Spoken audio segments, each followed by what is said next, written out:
Yesu ashimwe. Ngeze ku santere y'iwacu mpasanga babagabo babiri.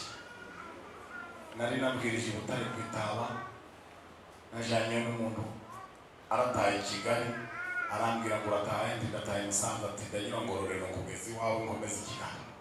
Tugeze ku santere y'iwacu mbonye babagabo babiri bahagarara. Ngira umuntu ndihagarara nsuhuza abavandimwe.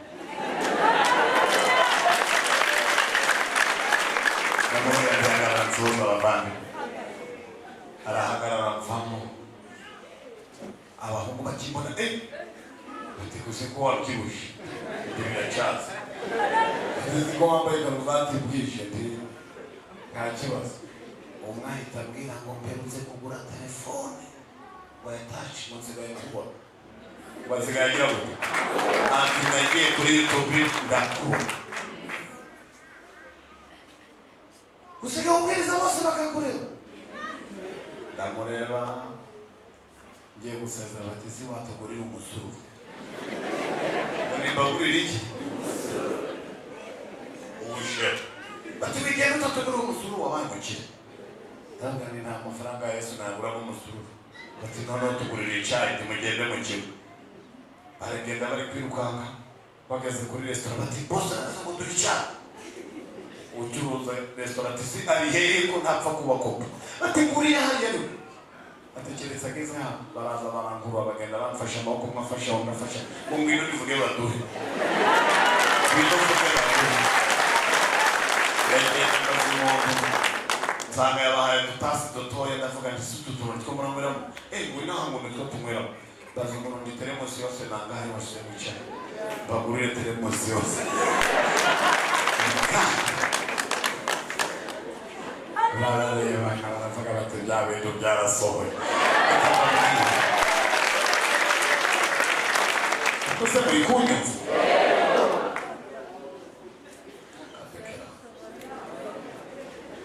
Haleluya. Haleluya. Nsigabanja narinze ngira mu rugo bakiri muri ya restaurant. Baraye barampamagara kuri telefone ijoro ryose. Umukozi ntabwo wakoze gutwara amanda turahanga. Ndabaganda ariko mana zigufata ibanga ryawe ukarishira kure y'amaso y'abantu. Ukarishira kure y'amaso y'abantu.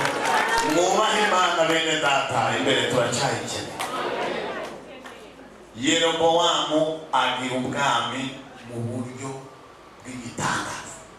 Ngo ariko amaze kuba umwami nicyo ngiye gusorezaho tugasema. Ngo ahita yumva yafatishije, yumva byarangiye, abonye kashe, abonye ibintu atakekaga azabona. Arangije ngo akura ubwo bwoko bw'Imana muri Yerusalemu, kandi Yerusalemu bivuga umurwa w'amahoro. Abujana i Samariya. Abujana hehe?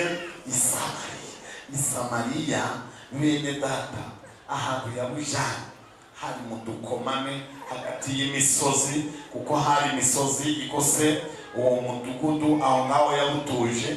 Ngo abagejeje i Samariya abiyama gusubira i Yerusalemu, ngo abatandukanya n'Imana. Ariko ibyo Bibiliya yavuze ngo yibwiye ko abo bantu nibakomeza kuja ku Mana ngo atazaba bafite, ngo ahita abatandukanya n'Imana, kandi yarabahawe n'iki? N'Imana. Sakirego icyaha gikomeye. Ngo ahita atangaza ngo nta muntu uzasubira gusenga Imana i Yerusalemu. Bati none tuzasenga iki? Ati ndabashirireho ibigirwamana murajya musenga. Bati katika toka Satani. Ati mwatokesha mutatokesha ni njye uyoboye. Ibaze nawe.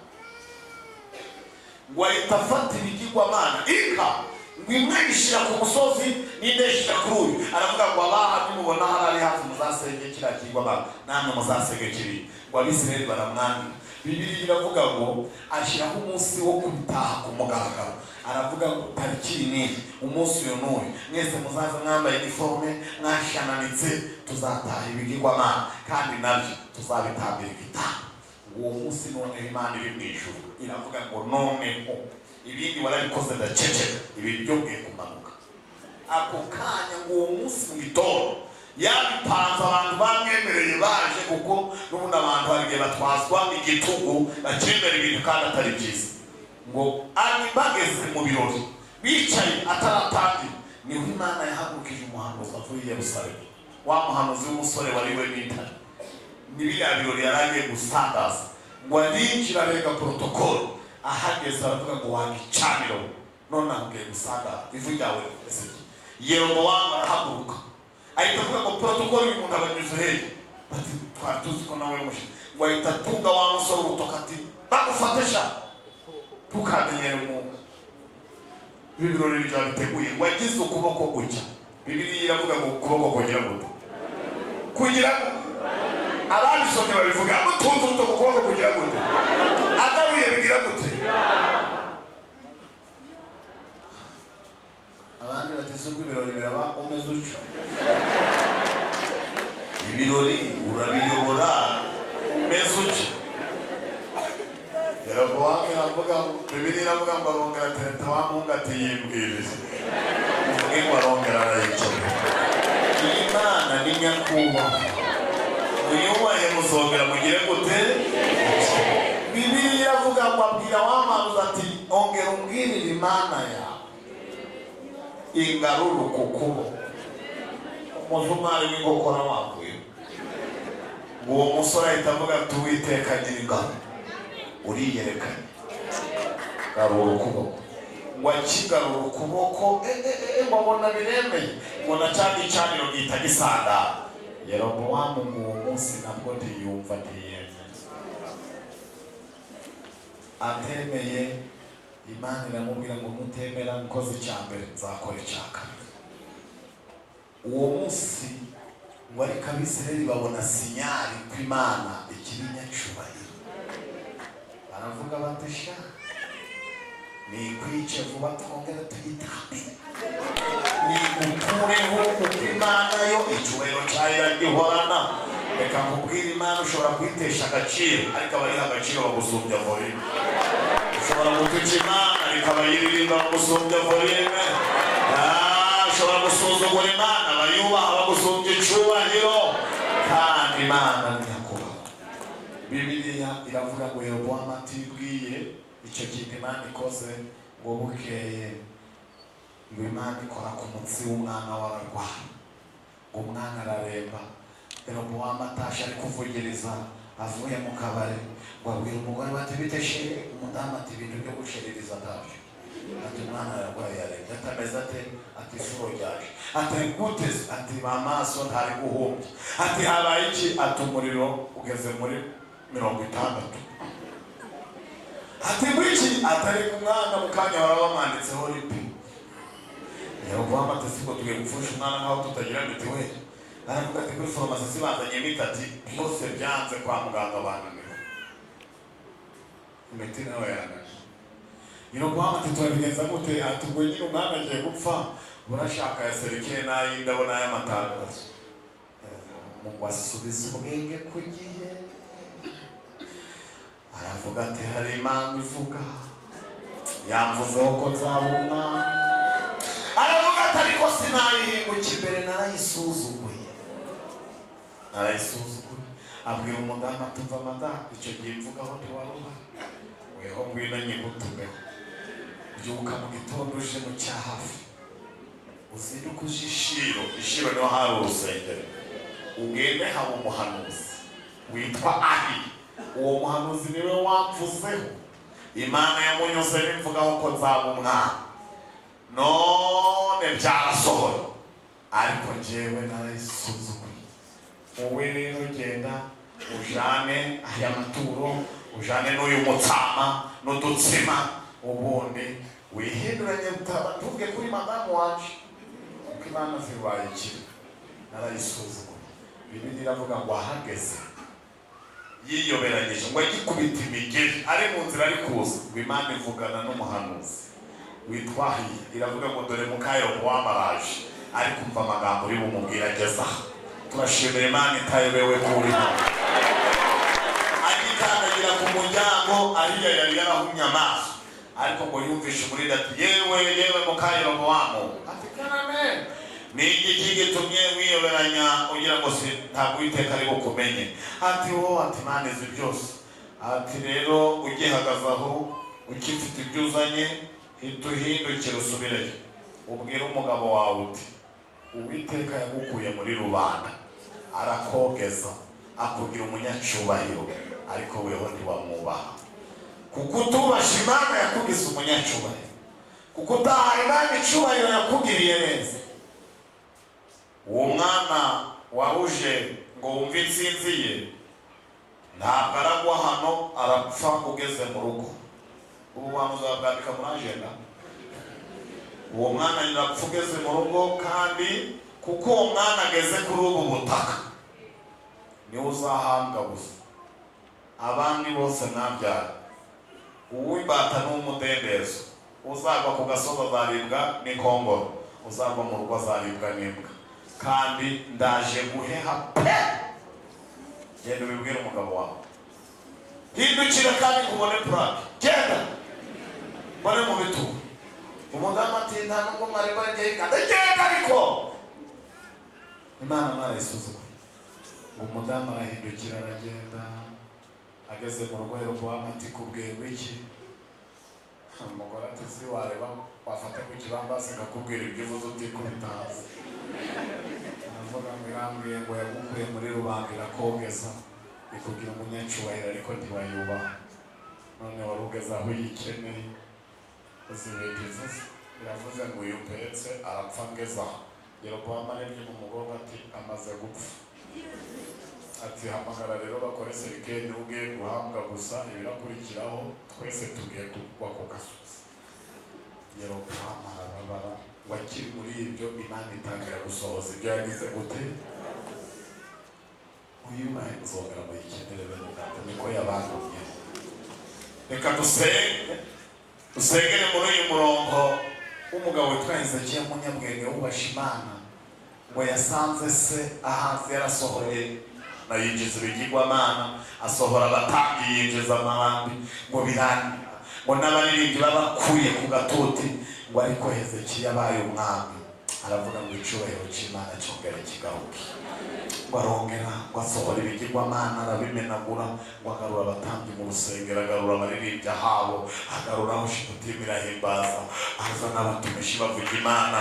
Ngo ariko umunsi umwe ahagurukiwe n'ibimusumbya amaboko umwami wa Ashuri, Hezekiya ngo aja mu rusengero arasenga aravuga ngo Mana uri nyakubahwa uri nyacyubahiro, njyewe Senakeribu yansuzugura we na shebuja ariko ntakagusuzugure nawe, ntakansuzugurane nawe. Dore abana barashaka kuvuka ariko nta mbaraga zo kubabyara.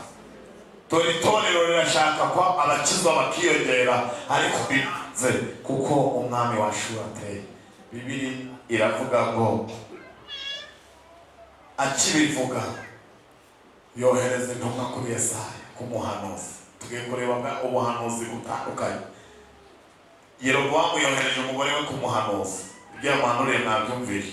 Hezekiya yohereje abagaragu be kumuhanuzi ngo bakibibwira Yesaya ibyo bintu. Uwiteka avugira muri Yesaya ngo bwira abo bahungu basubireho babwire Hezekiya. Uwiteka aravuze ngo kuko wamusabye kukurengera agize gute. Iyo umuntu yubasha Imana, iyo akeneye Imana arayibona Imana. Hari umukecuru urambuye amaboko yombi aravuga ati iyo mesaje ndayumvise. Iyo umuntu yubasha Imana, iyo akeneye Imana arayibona. Turashimira Imana.